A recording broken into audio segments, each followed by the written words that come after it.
Hey everybody, it's Tell the Truth Sports Ray. I'm your host, Ron Fitch. And like I told you before, this was easy. I was thinking about that song by Lionel Richie, Easy Like Sunday Morning. Just very easy championship by Boston. They had a kind of easy road with the most of the stars hurt. And sometimes everything kind of goes your way. Um, I remember in 2001, other than the Sixer series, the Lakers had a they just beat everybody, but that was competition. There was no competition. Dallas just they were mental midgets. I'm disappointed Kyrie did nothing, but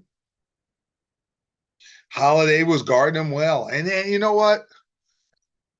This is about Luka too, and the bench players that did nothing. Hardaway didn't score a point.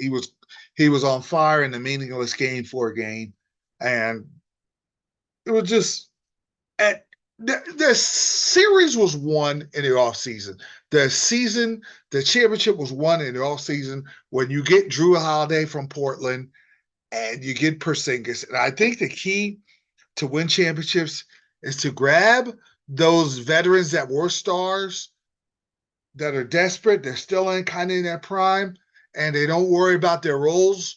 And you got two go-to guys already. And when you pick that up, you got a chance to win. And Dallas, when they got Kyrie, that got them to the championship.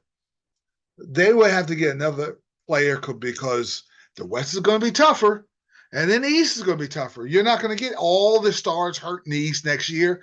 And I think Boston, congrats on the 18 championship. I think Boston, they've accomplished what they needed for Tatum. It's not Michael Jordan where you win championship and you're desperate to win three more. They got their ring, so they don't have to be considered choke artists. They got their championship. Congrats to them, and they were hungry. And I knew the series was over when I heard Al Horford say, "I'm not hungry. I'm starving for a championship."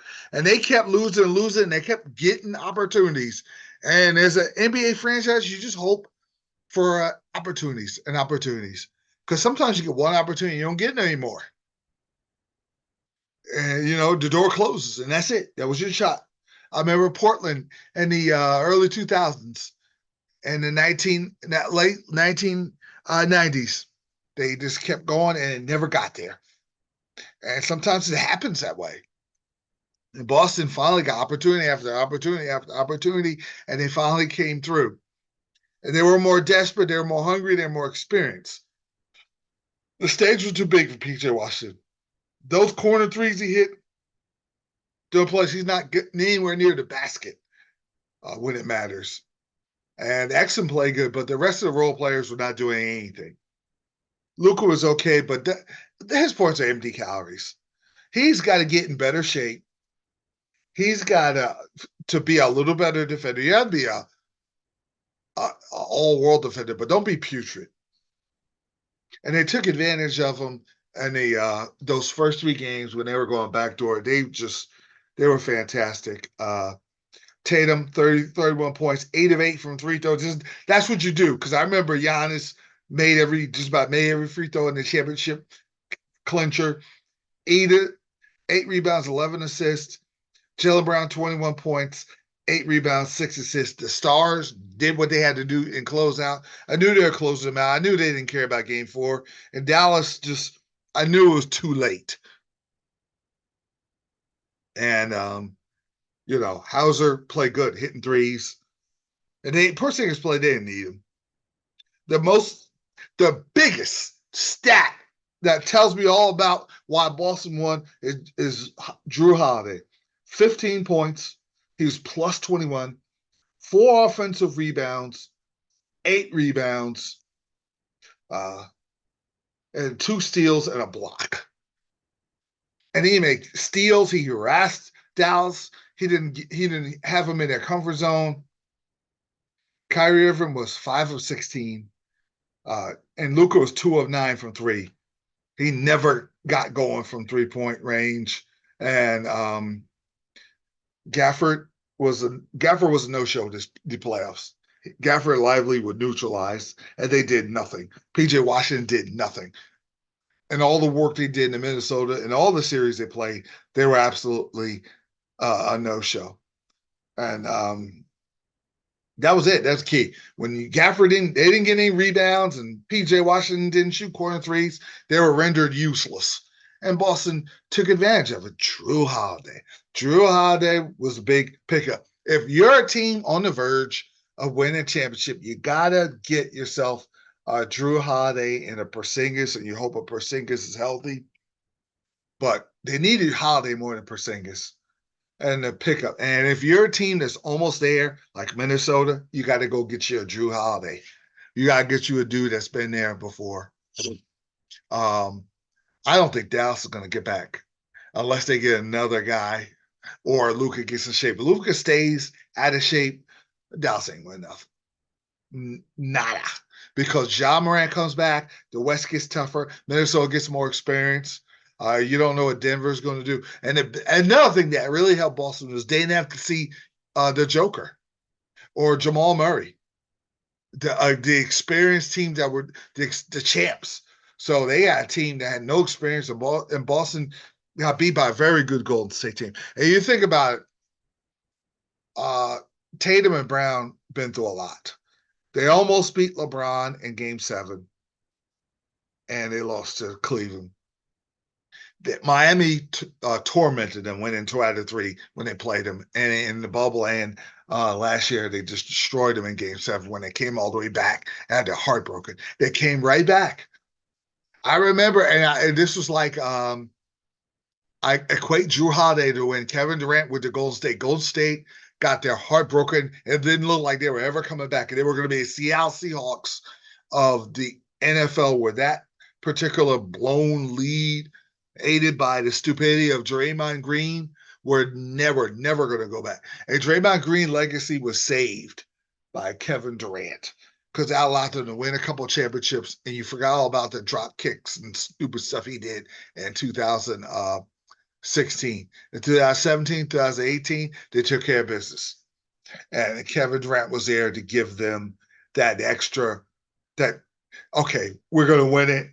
We'll forget all about last year because Kevin Durant was desperate to get a title and they needed him. You can talk about all the super teams you want, but Miami did with the super team. Golden State did this. It's the exact same thing.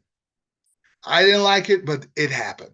And Kevin Durant got 2 championships. I'm giving him credit for both championships, regardless of how you feel about him trying to link up with other players. So he won those 2 goals. They saved legacies all across the board. Steve Kerr, Curry, and then when he left, because the stench of 2016 was gone, Golden State had 2 championships already. They were battle tested with some infusion with Porter. They got Porter. They added Poole when he was playing regular and normal before the punch by Draymond, and that got him over the hump. Those extra guys going along with their experience got him over against an inexperienced Boston team. So Boston was able, they didn't have to worry about seeing Curry or Joker. They had Luka. And Kyrie, I almost can't get on because it's hard to go against Drew Holiday. He's a beast on defense. But they relied on his scoring, and he just couldn't give it to him because of the defense of Drew Holiday. Drew Holiday's not there. Maybe Dallas wins. But congrats to Celtics. I think you're going to see 2 totally different teams in the championship next year. The NBA was just a nothing. This was a nothing year. It was like, and I remember like 2020 with all the different things that took place. It was kind of a nothing finish, even though the Lakers won, and I was happy, but it was a nothing finish. And there was another year. There was a few nothing kind of years where there was the excitement. Had the Knicks brought so much excitement. If the Knicks would have scrapped their way to the title and everyone didn't get hurt and they would have beat Dallas, there would have been a buzz. And I think the only way the NBA, if the NBA was in a perfect world, it'd be Minnesota with Edwards coming to the Garden, and you'd have that. Or you have some exciting Western team playing the Knicks. But you know who I believe is probably going to win next year? If Paul George goes to the Sixers go. they're going to the finals. The way they were playing the Knicks, if and B got to get in shape too. He got to get in shape too before I reach go on a limb and pick the Sixers. But I think if Paul George goes there, they're that team that's been desperate and hungry, and they'll get to the NBA Finals. But that's a serious reach. Guys got to get in shape. Luka and Embiid both got to get in shape. They want, Tatum and Brown are always in shape. I wonder what Denver does. It could be a one-hit wonder like the Bucks were, and the Bucks they better hurry up and try to get a chip while Giannis is prime, because if you go get another Drew Holiday type defender, the Bucks could win it.